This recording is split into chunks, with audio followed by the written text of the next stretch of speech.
Bismillahirrahmanirrahim. Assalamualaikum warahmatullahi wabarakatuh. Alhamdulillahirabbil alamin wa bihi nasta'in ala umuri dunya waddin. Wassalatu wassalamu ala asrafil anbiya'i wal mursalin wa ala alihi wa ashabihi ajma'in. Raditu billahi rabba wa bil islami dina wa bi muhammadin nabiyya wa rasulah. Alhamdulillah, segala puja kepada Allah yang berikan kepada kita nikmat iman, nikmat Islam. Semoga Allah tetapkan iman kita dan Allah kuatkan Islam kita. Salam dan salam kepada baginda Rasulullah sallallahu alaihi wasallam. Semoga Allah jadikan kita menjadi umat yang terbaik dengan sunnah-sunnah Nabi, mengerti akhlak dan sirah Nabi, dan mendapatkan syafaat dari Rasulullah, masuk surga bersama Rasulullah sallallahu alaihi wasallam. Amin amin ya rabbal alamin. Insyaallah pada pagi hari ini saya akan bercakap tentang konsep Tuhan di dalam Al-Quran. Tuhan adalah zat yang azali, zat yang azali. Selain Tuhan, zat yang baharu. Tuhan itu zat yang azali, yang memiliki beberapa karakteristik yang disembah oleh manusia. Itulah Tuhan. Jadi pertama, Tuhan itu azali. Maka secara zat itu azali, secara sifat juga azali, secara nama juga azali, secara perbuatan juga azali. Zatnya, sifatnya, namanya, segala sesuatu yang berkaitan dengan Tuhan itu azali. Apa azali? Suatu yang tak sama dengan makhluk, suatu yang berbeda dengan makhluk, yang sudah ada sebelum ada semua dan tak pernah berakhir walaupun semuanya berakhir. Itulah azali. Ini konsep Tuhan. Maka nama Tuhan pun juga bersifat azali. Ini beda dengan Tuhan yang lain. Dalam konsep Islam, Tuhan bersifat azali. Dalam konsep bukan Islam, Tuhan boleh sama dengan dia, boleh satu yang dibuatnya atau satu yang dijadikannya, terpulang dia. Kita tak. Tuhan sesuatu zat yang azali. Karena dia azali, maka dia qadim. Sedangkan selain Tuhan namanya alam, itu baharu. Tuhan itu qadim, tidak berawal, tidak berakhir. Wal awal wal akhir wal zahir wal batin. Sedangkan selain Tuhan namanya alam. Apa itu definisi alam? Ma siwallah. Apa saja selain Allah, apa saja selain Tuhan, itu namanya alam. Maka alam takkan sama dengan Tuhan. Ini konsep azali. Karena dia azali, maka nama Tuhan juga azali. Berarti nama Tuhan itu bukan sesuatu yang dinamakan oleh manusia. Nama Tuhan bukan sesuatu yang dinamakan oleh manusia, karena manusia tidak azali. Maka nama Tuhan haruslah nama yang dinamakan oleh Tuhan itu sendiri. Nama Tuhan harus nama yang dinamakan oleh Tuhan itu sendiri. Kalau dia dinamakan oleh manusia, bukan nama Tuhan itu. Itu kreativiti manusia buat nama untuk Tuhan. Kalau manusia menamakan Tuhan, itu bukan azali. Karena manusia punya kreativiti, hasil produk akalnya menamakan manusia Tuhan dengan nama yang dicarinya, maka dia tidak bersifat azali. Dia bersifat azali kalau nama Tuhan itu memang dinamakan oleh Tuhan itu sendiri. Ini konsep akal sangat penting. Sebab itulah ulama mencari siapa Tuhan. What is God? Karena siapa Tuhan, kita perlu karakteristik Tuhan. Karena kalau tak jelas definisi Tuhan, tak punya karakteristik Tuhan, tak dapat siapa yang Tuhan sebenarnya. Maka dalam Al-Quran sangat banyak bercakap tentang Tuhan.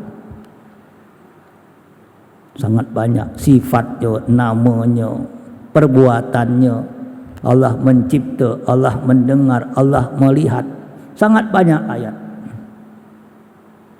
Tetapi ulama mengkaji di antara seluruh ayat Al-Quran, diambillah beberapa poin sebagai karakteristik Tuhan daripada disimpulkan daripada ayat-ayat Al-Quranul Karim. Maka dapatlah ulama ada sebagian ada 13, sebagian ada 20 karakteristik yang Tuhan yang ada pada Al-Quran yang sudah cukup, walaupun banyak yang lain karakteristik. Dia ambil formula untuk mendetek siapakah Tuhan, yang mana Tuhan. Kalau punya formula ini, dia Tuhan. Kalau tak punya formula ini, dia bukan Tuhan. Untuk membezakan mana, karena orang semua mengaku Tuhan. Orang boleh mendakwa Tuhan, apapun dia dakwa. Dia boleh kata patung Tuhan, dia boleh kata pokok Tuhan, dia boleh pakai batu Tuhan, dia boleh kata apapun Tuhan. Dan sejarah manusia sejak awal macam itu, pencarian Tuhan. Kalau baca buku History of God, Karen Armstrong, bagaimana proses manusia mencari Tuhan. Padahal Tuhan itu tak payah dicari, karena Allah memberikan nama aku Tuhan. Hanya untuk carinya siapa, engkau pakai akal. Kira-kira betul tak ini Tuhan secara akal? Maka ulama berijtihad setelah mengambil semua ayat Al-Quranul Karim. Kalau kita Asy'ari ada 20 karakteristik Tuhan. Karakteristik ya, bukan nama. Untuk mendefine siapa Tuhan. Saya baru bercakap Tuhan, belum cakap Allah lagi. X, Tuhan sebagai X. Bagaimana kita mendefine ini Tuhan yang bukan Tuhan? Apa kriteria, apa karakteristik, apa checklistnya? Maka ulama membuat wujud pertama. Kalau tak wujud bukan Tuhan, karena ada wujud aini, ada wujud zihni, ada wujud nampak, ada wujud tak nampak, ada wujud dalam minda. Jadi bukan memang wujud, Tuhan itu wujud. Hanya di dunia tak nampak, di akhirat tapi dia wujud. Ya. Wujud itu penting. Karena boleh jadi Tuhan tak wujud, tapi anggapan, hanya zihni, hanya khayalan. Hanya Tuhan itu wujudnya aini. Ada memang zatnya. Tapi di dunia manusia tak akan nampak wujud aininya. Karena dia tak sama dengan Tuhan. Karena Tuhan tak boleh masuk dalam ruang and space and time. Tuhan tak dapat masuk dalam ruangan, karena ruangan itu dibuat oleh Tuhan. Tak mungkin Tuhan masuk dalam ruangan yang dia buat. Tapi dia wujud sebagai Tuhan. Dia wujud sebagai zat yang azali. Okay. Karena dia tak sama dengan alam, maka Tuhan itu harus kidam dan baqa. Karena huwal awal wal akhir, kata Al-Quran. Kalau kita kata huwal awal wal akhir, secara harfiah bahasa, dia pertama, dia terakhir. Ini akan kalimat ini membahayakan pemahaman. Karena apakah dia pertama? Tak, dia tak pertama. Tapi dia sebelum ada pertama sudah ada, dan dia tak akan berakhir. Maka kalau dia tak pertama dan tak terakhir, maka namanya kidam dan baqa. Bahasa yang mudah dipahami oleh orang awam, kidam dan baqa. Bahasa Qur'annya wal awal wal akhir. Wujud, kidam, baqa. Dan kata Quran, dia laisa kamitslihi syai'un. Dia tak sama dengan apapun juga. Maka ulama mengatakan apa karakteristik keempat? Mukhalafatu lil hawadis. Berbeda dengan suatu yang baharu. Itu karakter yang keempat. Karena laisa kamitslihi syai'un. Dia tak boleh sama dengan makhluk. Kemudian karakter yang kelima, qiyamuhu bi nafsihi. Karena Tuhan secara zat, secara perbuatan harus berbuat sendiri tanpa orang lain. Karena dia al-hayyu al-qayyum. Kalau dia al-qayyum, maka dia qiyamu bi nafsi, bukan bi ghairihi, tanpa pertolongan orang, karena dia dapat sendiri berapa saja dengan sendirinya. Itu karakter yang kelima. Karakter yang keenam, wahdaniyah, dia esa, karena dia satu-satunya, unik. Maka ini karakteristik tentang zat Tuhan, ya, dirinya sendiri. Maka kenapa yang wujud namanya adalah nafsiyah? Kenapa yang enam lagi namanya adalah salabiyah, menafikan. Berarti dia awal akhir. Dia menafikan, dia tak berawal, dia awal dan akhir dinafikan. Dinafikan dia misalnya bersama lain, maka dia qiyamu bi nafsi. Jadi yang lima tadi menjadi sifat salabiyah.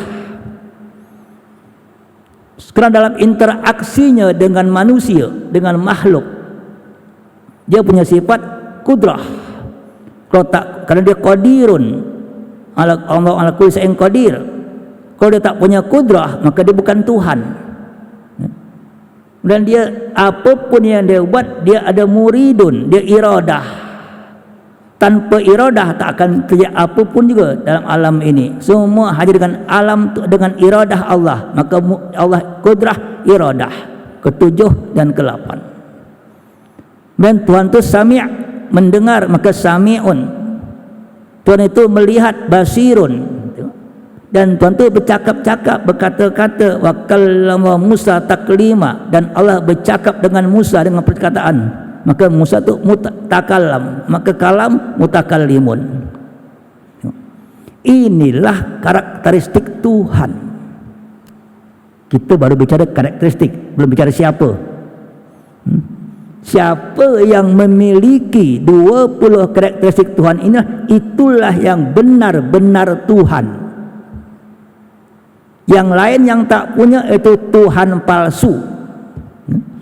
Kalau tak punya 20 karakteristik atau 13 kalau kata Maturidi, karena tadi sampai kalam, kalau saya tambah maka qadirun, muridun, tambah kudrah jadi qadirun, iradah muridun, sama samiun, basar basirun, ilmu alimun, mutakalam mutakallimun. Itu hanya keadaannya. Kalau kalam sifatnya mutakalim, zat yang bercakap. Kalau kudrah sifatnya qadir, zat yang mengakukannya kudrah. Maka Asy'ari menentukan 20 karakteristik formulanya, Maturidi menentukan 13 karakteristik, yang mana dua-duanya formula ini hanya untuk menentukan siapa Tuhan yang sebenarnya. Karena sangat banyak orang mengaku Tuhan yang tapi itu bukan Tuhan. Maka la ilaha, siapa ilah? Untuk menentukan siapa ilah, la ilah, tak ada ilah yang sebenarnya yang layak disembah. Jadi sekian banyak ilah, ada yang patung, ada yang gunung, ada yang binatang, macam-macam. La ilah, tak ada ilah semua. Itu bukan ilah. Mereka hanya mengaku ilah tapi bukan ilah sebenarnya. Itulah maksud la ilaha. Siapa yang memiliki 20 karakteristik ini, itulah namanya Tuhan yang bernama Allah. La ilaha illallah. Dari mana datang nama Allah? Apakah manusia yang buat nama Allah? Tak. Nama Allah datang daripada Allah sendiri. Surat Toha ayat 14. Innani anallah. Sesungguhnya aku adalah Allah. La ilaha illa ana. Tiada Tuhan kecuali aku. Fa'budni, sembahlah aku. Wa aqimis sholata li dzikri, dan dirikan salat untuk mengingatku. Ya, ayat ini, innani anallah, sesungguhnya aku bernama Allah. Berarti nama Allah itu datang daripada Allah. Nama Allah karena Allah Tuhan yang sebenarnya menyebut dirinya Allah. Berarti Allah itu bukan bahasa Arab. Allah itu nama Tuhan. Ingat, Allah itu nama Tuhan. Pada waktu Nabi Adam alaihissalam, Nabi Adam bukan orang Arab. Tuhan Nabi Adam juga Allah. Atau Nabi Nuh alaihissalam, Nabi Nuh bukan orang Arab. Tuhannya juga Allah. Jadi Allah itu nama yang dimasukkan ke dalam bahasa Arab. Beda ya. Bukan bahasa Arab yang punya root word, punya akar bahasa dalam bahasa Arab. Tak. Nama yang dimasukkan ke dalam bahasa Arab. Kalau dalam Injil juga Allah, dalam Taurat juga Allah, dalam Zabur juga Allah, dalam Quran juga Allah. Ini penting poin ini. Artinya Allah itu bukan satu kata-kata kalimat daripada root word bahasa Arab. Tapi hati-hati kalau kita membaca kalimat Allah dalam Ensiklopedia Britannica, dia akan kata secara nama Allah mungkin, ada kata mungkin ya, probably a contraction of the Arabic al-ilah. Ini kalimat Kamus Britannica, bukan dari orang Islam. Dia kata bahwasanya Allah itu mungkin daripada root word ilah bahasa Arab. Ilah itu Tuhan. Maka jadi ilah, menjadi al-ilah, menjadi Allah. Itu kata Ensiklopedia Britannica. Kalau kata ulama, Allah bukan dari kalimat ilah. Karena ilah bahasa Arab Tuhan. Beda ya. Ilah itu bahasa Arab Tuhan. Allah nama Tuhan. Beda tak? Ilahun bahasa Arab artinya Tuhan yang disembah. Rabbun bahasa Arab artinya Tuhan yang mencipta. Beda. Rabbun, ilahun. Rabbun Tuhan yang mencipta, Tuhan yang mengatur, itu namanya Rabbun. Ilahun Tuhan yang disembah dalam bahasa Arab. Ya. Allahu adalah nama Tuhan. Kan beda. Dia bukan daripada kalimat al-ilah yang bahasa Arab, tapi suatu bahas nama, name yang dimasukkan musta'rabah ke dalam bahasa Arab. Maka Tuhan yang punya 20 karakteristik ini, dia punya dua fungsi. Fungsi pertama, dia pencipta, dia pengatur, dia memanage, dia buat segala sesuatu. Maka namanya fungsi Tuhan pencipta, namanya disebut dengan Rabbun. Fungsi Tuhan juga berfungsi sesuatu yang disembah, tempat meminta tolong. Tuhan yang disembah, Tuhan yang minta tolong, namanya ilahun. Jadi ada dua function, satu Rabbun, satu ilah. Ingat ya, tak dapat dipisah. Kalau dia Tuhan, harus dia menjadi pencipta. Kalau dia Tuhan, dia harus punya disembah. Dia Rabbun, dan maka Tuhan itu harus Rabbun dan ilah. Dua-duanya. Sekarang orang kafir, kalau kita kata nama Allah itu daripada Allah sendiri, dari kitab sucinya, innani anallah la ilaha illa ana fa'budni wa aqimis sholata li dzikri. Surah Toha, surah ke-20 ayat 14. Ini catat, ini paling penting. Sedangkan orang kafir, nama Tuhan itu dia buat sendiri. Dalam surah Yusuf, ma ta'buduna min duni illa asma'an sammaitumuha antum wa aba'ukum. Apa yang mereka sembah orang kafir, min duni selain Allah, illa asma'an sammaitumuha antum wa aba'ukum, hanya nama-nama yang engkau namakan dan orang tua engkau namakan. Jelas, orang kafir nama Tuhan dia dari dia buat sendiri atau nenek moyangnya buat. Padahal ma anzalallahu biha min sultan, Allah tak pernah bagi engkau kuasa untuk membuat nama Tuhan. Allah tak pernah bagi engkau kuasa untuk buat nama Tuhan. Kerana nama Tuhan milik Tuhan, bukan milik manusia sebetulnya. Dan inilah hukmu illa lillah. Itu Yusuf ayat 40. Surah An-Najm ayat 23 sama. In hiya illa asma'un sammaitumuha antum wa aba'ukum ma anzalallahu biha min sultan. Itu nama engkau buat atau ayat mana yang engkau buat dan Allah tak bagi engkau kuasa. Iyattabi'una ila zan. Yang kamu buat nama Tuhan itu hanya prasangka terhadap Tuhan, bukan keyakinan. Jadi kalau manusia buat nama Tuhan, itu hanya persangkaan manusia, bukan keyakinan daripada Tuhan. Wa ma tahwal anfus, dan apa kecenderungan hawa nafsu engkau. Padahal waqad ja'ahum min rabbihim al-huda, Allah telah berikan petunjuk siapa nama Tuhan. An-Najm ayat 23. Ini konsep. Maka nama Tuhan itu adalah Allah.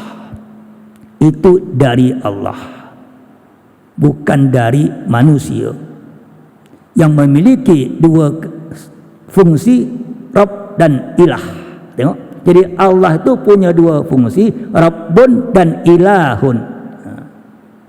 Dia pencipta dan dia zat yang disembah.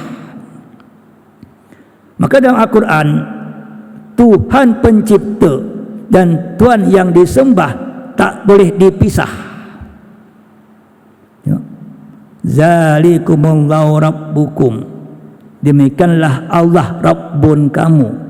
Allah Rabbun di sini sebut. Zalikumullahu rabbukum, demikianlah Allah Rabbun kamu. La ilaha illahu, tiada ilah kecuali Dia. Ya. Dalam ayat ini Rabbun dan ilah dua-dua disebutkan. Allah itu Rabbun, Allah itu ilahun. Allah itu zat yang mencipta, zat yang disembah, tak boleh dipisah. Zalikumullahu rabbukum la ilaha illahu khaliqu kulla syai', dia mencipta segala sesuatu, fa'buduhu, maka sembahlah dia. Wa ala kulli syai'in wakil, bagi Allah segala sesuatu, mentadbir segala sesuatu. Al-An'am 102. Sama juga antara ilah dan asma, tak boleh bisa. Allahu la ilaha illahu, ilah. Laul asmaul husna, bagi dia nama-nama yang baik. Allah sebagai Rabbun, Allah sebagai ilah, Allah punya nama. Tiga hal yang tak boleh dipisahkan sebetulnya. Maka wallahu la khaliqul bari'ul musawwir laul asmaul husna, Allah pencipta yang menggambar segala sesuatu, bagi Allah nama-nama yang baik. Yusabbihu lahu ma fis samawati wal ard, yang bertasbih kepada apa yang di langit apa di bumi. Wal azizul hakim, dialah Allah yang memulia, Allah Maha bijaksana. Al-Hasyr ayat 24. Sekarang terjadi orang kafir bisa jadi menamakan namanya Tuhannya Allah, tapi dia tak menyembah Allah. Maka tak dapat, maka Allah mencelanya. Allah memberi komen. Wala in sa'altum man khalaqas samawati wal ard, kalau ditanya kepada mereka siapa mencipta langit dan bumi, wasakhara syamsa wal qamar, yang menguasai bintang dan matahari dan bulan, la yaqulunallah, mereka berkata Allah. Tapi selanjutnya ada ayat, jangan dipotong ayat ini. Fa anna yufakun, Al-Ankabut ayat 61.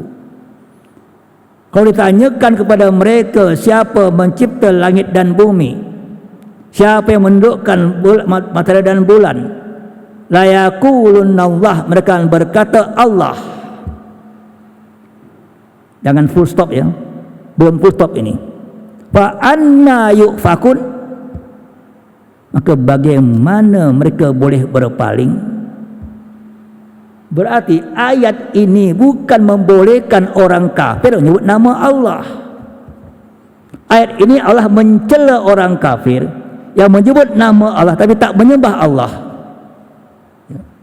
Karena fa anna yufakun, karena ada sebagian orang kata ini berarti orang kafir boleh kata Allah. Ayat fa anna yufakun jangan dipotong.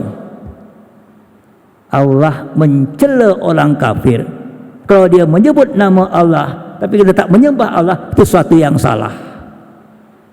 Dalam ayat Al-Ankabut ayat 61. Amal dengan 63. Wa in sa'altum man nazala minas sama'i ma'an fahya bil ardi min ba'di mautiha la yaqulunallah. Kalau kamu tanya orang kafir siapa menurunkan air hujan, siapa yang menghidupkan tumbuh-tumbuhan setelah dia kering, maka berkata Allah. Qulil hamdulillah, alhamdulillah, mereka cakap Allah, tapi salah. Kenapa? Bal aksaruhum la yaqilun. Karena banyak orang kafir tak berakal. Kenapa? Bagaimana dia sebut Allah tapi tak sembah Allah? Karena dia memisahkan antara penciptaan dan penyembahan. Dalam Islam tak boleh dipisahkan antara penciptaan dan penyembahan. Pengakuan penciptaan juga pengakuan penyembahan. Kalau engkau pisah-pisah, itu sesuatu yang salah sebetulnya. Wa in sa'altum man khalaqas samawati wal ardi Allah, kalau kamu tanya mereka siapa ciptaan ini, mereka akan kata Allah. Luqman ayat 25. Qul alhamdulillah, katakan alhamdulillah, tetapi bal aksaruhum la ya'lamun, mereka sebenarnya tak mengetahui. Maka saya kata jangan dipotong ayat. Kalau potong ayat lain makna. Kerana ada ujungnya fa anna yufakun Ankabut 61, bal aksarum la yaqilun Ankabut 63, bal aksarum la ya'lamun Luqman ayat 25. Ini konsep sangat penting sebetulnya, karena hari ini sangat menjadi isu penting.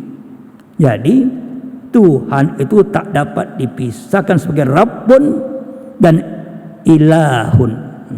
Kerana memang orang kafir, dia akan tanya orang kafir, siapa sembah Tuhan? Tuhan yang satu. Tanya orang Islam yang bukan Islam, siapa sembah Tuhan? Tuhan yang di atas, the oneness. Sekarang the oneness, Tuhan yang satu. Siapa? Tak tahu, tapi dia sembah lain. Kalau dia mengaku yang mengatur Tuhan itu Tuhan yang satu, yang kau sembah Tuhan yang satu, bukan Tuhan yang lain. Ini menjadi poin utama hari ini, pahaman pluralisme agama. Dia kata semua Tuhan sama, semua agama mengatakan Tuhan pencipta alam satu, betul. Hanya yang satu kata Allah, yang satu kata Yahweh, yang satu kata Yesus, yang satu kata macam-macam. Tak sama. Kenapa? Karena yang satunya bagi Allah tadi satu yang punya 20 karakteristik. Ingat, satunya Tuhan kita satu yang punya 20 karakteristik. Yang tak punya dua bukan Tuhan. Dipahami ya?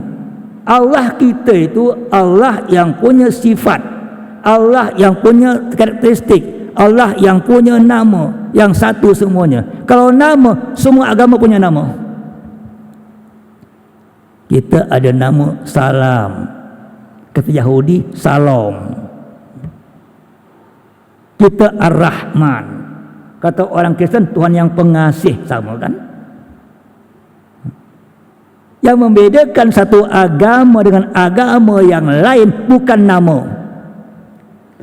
Yang membedakan satu Tuhan, satu agama dengan Tuhan agama lain bukan panggilannya, bukan namanya, tapi karakteristiknya.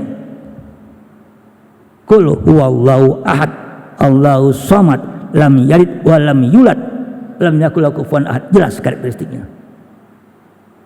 Bukan asal Tuhan. Maka la ilaha, tak ada Tuhan, bukan asal Tuhan. Orang lain asal Tuhan, maka beda-beda Tuhan dia. Ada Tuhan yang mungkin punya anak, ada Tuhannya tak pokok, ada Tuhannya binatang, masing-masing Tuhan mereka. Okey, tapi bagi orang Islam itu bukan Tuhan. Maka kenapa orang dulu menterjemahkan la ilaha illallah, bukan there is no God but God. Bukan tiada Tuhan kecuali Allah, bukan, dilengkapi tiada Tuhan yang layak disembah kecuali Allah. Tengok, orang Melayu zaman dulu bukan menerjemahkan tiada Tuhan selain Allah, tapi tiada Tuhan yang layak disembah, yang punya karakteristik hanya Allah. Maka kita kata la ilaha illallah, berarti selain yang punya sifat ini bukan Tuhan. Beda. La ilaha illallah dengan Allah ilahun, sama tak? Kita buat pernyataan la ilaha illallah, tiada Tuhan yang sebenarnya kecuali Allah. Atau dengan pernyataan, kita buat pernyataan Allah ilahun, Allah itu Tuhan, sama tak? Tak sama. Kalau kita kata Allah ilahun, Allah Tuhan, berarti kita masih mengakui yang lain juga Tuhan, tapi bukan Allah. Allah ilahun, Allah Tuhan, berarti yang lain atau orang sana sembah patung Tuhan, ini binatang Tuhan, ini pokok. Kita masih mengakui itu Tuhan, tapi namanya bukan Allah, kita namanya Allah. Itu bedanya. Karena la ilaha, tiada Tuhan yang layak disembah kecuali Tuhan yang bernama Allah. Itu beda. Siapa Allah? Tuhan yang memiliki 20 karakteristik tentang ketuhanan. Ini sangat penting. Dan ini akidah Ahlussunnah wal Jamaah. Maka bukan asal nama. Orang Arab itu ada nama Allah, betul. Orang Arab sebelum Nabi Muhammad datang menyebut Allah dalam beberapa berhala, terutama patung yang buat daripada untuk air. Patung air disebut orang jahil itu Allah. Kenapa ada Allah di zaman Arab? Kita tahu nama Allah sudah ada sejak Nabi Ibrahim datang ke Mekah. Kan Tuhan Ibrahim Allah, Tuhan Ismail Allah, maka nama Allah sudah ada. Yang disembah memang Allah, betul. Dah. Perkembangan masa daripada agama tauhid orang-orang Arab di Mekah, kemudian berkembang menjadi agama syirik. Tengok, Nabi Ibrahim tauhid, Nabi Ismail tauhid, orang Mekah awalnya bertauhid. Lama-lama daripada Ibrahim ke Nabi Muhammad berapa ratus beribu tahun. Musa aja ada 3000 tahun, pada Isa 500 tahun, Ibrahim boleh dari 6000 tahun.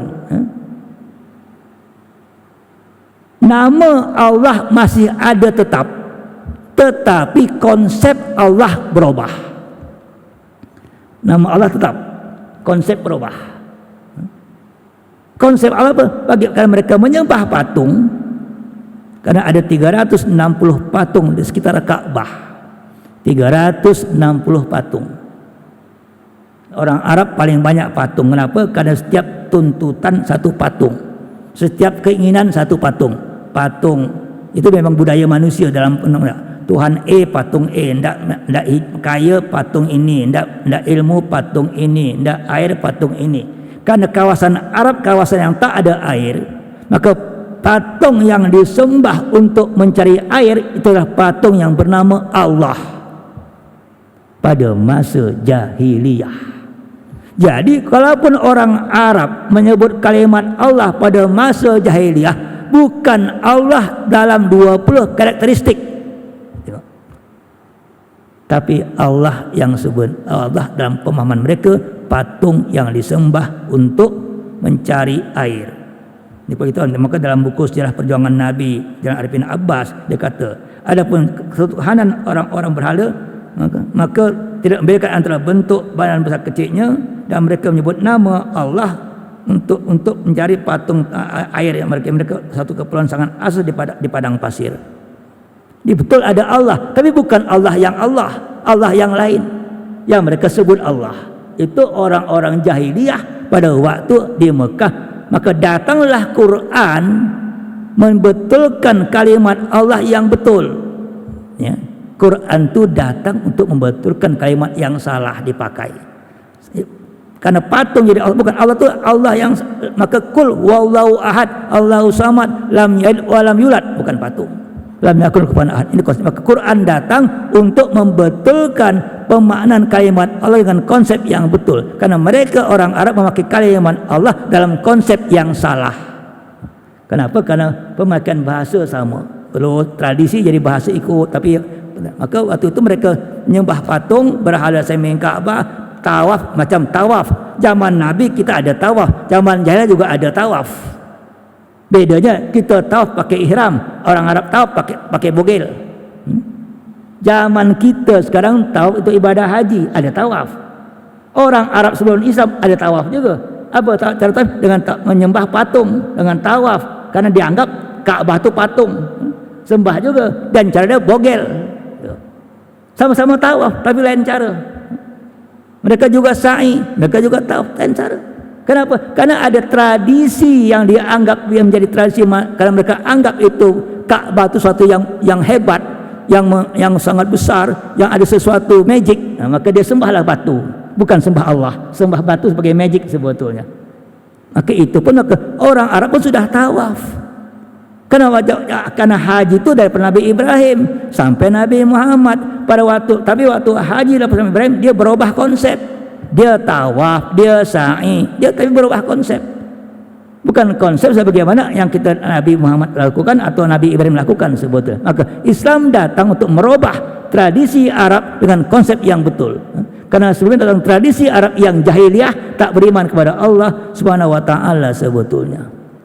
Inilah konsep kita faham apa itu Tuhan sebetulnya. Saya tak cakap kau pakai tapi ini konsep Tuhan, kita harus paham betul. Jangan kita sama kita berkelahi sama kita karena masalah tak paham sebetulnya, tapi kita dudukkan Islam pada tempatnya, Allah pada tempatnya, Tuhan pada tempatnya. Karena tentang Tuhannya masalah akidah sebetulnya.